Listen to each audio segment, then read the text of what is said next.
Silk persuades Peter to orchestrate a fake brawl, letting her win to feign villainy and infiltrate the Black Cat gang. During their staged skirmish across the city's rooftops, they spot an unusual light and decide to investigate. As they delve deeper, they are ambushed by a figure in a robotic dinosaur suit, identifying himself as Kronosaurus Rex. In the ensuing battle, he tries to time travel using a device.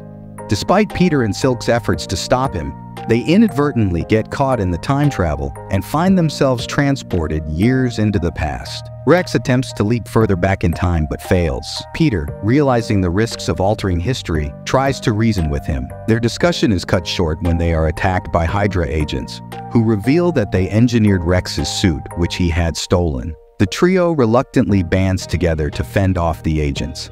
However, during the struggle, Peter and Cindy mysteriously lose their powers, and their clothes vanish due to the time paradox. Forced to flee, Rex escapes, leaving the agents to pursue Peter and Cindy. They are eventually cornered, but are unexpectedly rescued by a man wielding a shovel, Uncle Ben. Initially hesitant to divulge the truth, Peter eventually confides in Ben, who believes their story. Together, they interrogate the captured Hydra agent, learning that the signal for the time travel device originated from the home of an agent named James Harper. Upon reaching Harper's house, they find it deserted, but discover a note indicating that Ms. Harper has gone to her sister's. Leaving the Hydra agent in their care, the trio sets off to find Ms. Harper. Meanwhile, the project head, convinced that Rex is a future version of James Harper, kidnaps a member of Harper's family to lure him into a trap.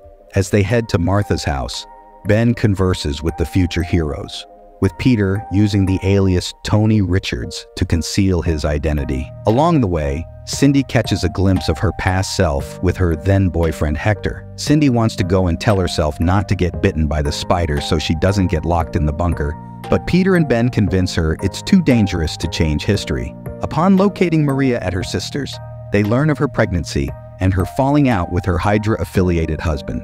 With the location of Hydra's base in hand, Peter devises a plan to regain their powers by having their past selves bitten by a radioactive spider. Despite their efforts, Ben inadvertently kills the spider, foiling their plan. However, with the help of teenage Peter, they locate Hydra's lair. Upon confronting Hydra, they are joined by Rex, who reveals herself to be Inez, James Harper's daughter. Inez explains that she stole the Hydra suit to go back in time and prevent her father from joining the Hydra. She got the coordinates wrong though, and since the costume had the energy to go on a solo trip, she is now stuck in the past, like Spider-Man and Silk. The only way to recharge the suit is to attack the Hydra to steal the battery of the prototype, still under construction at the time, and they all team up together and attack on Hydra and beat the shit out of them. But during the fight, Agent Cole takes down Kronosaurus Rex and start opening the suit. Once the pilot is extracted from the suit, Agent Cole recognizes her as James Harper's daughter. But before Agent Cole can do anything much, the trio eventually frees her, and after taking the battery, they blows up the warehouse, dispersing the agents. Although Cola manages to escape, with enough energy for a single time jump, Peter suggests Inez travel back to persuade her past self not to interfere, thus preventing the time travel paradox. Before returning to their timeline, Peter and Cindy decide to spend some time with their families. After a day with their loved ones, they accompany Inez to dissuade her past self from time traveling, ultimately erasing the events from their memories.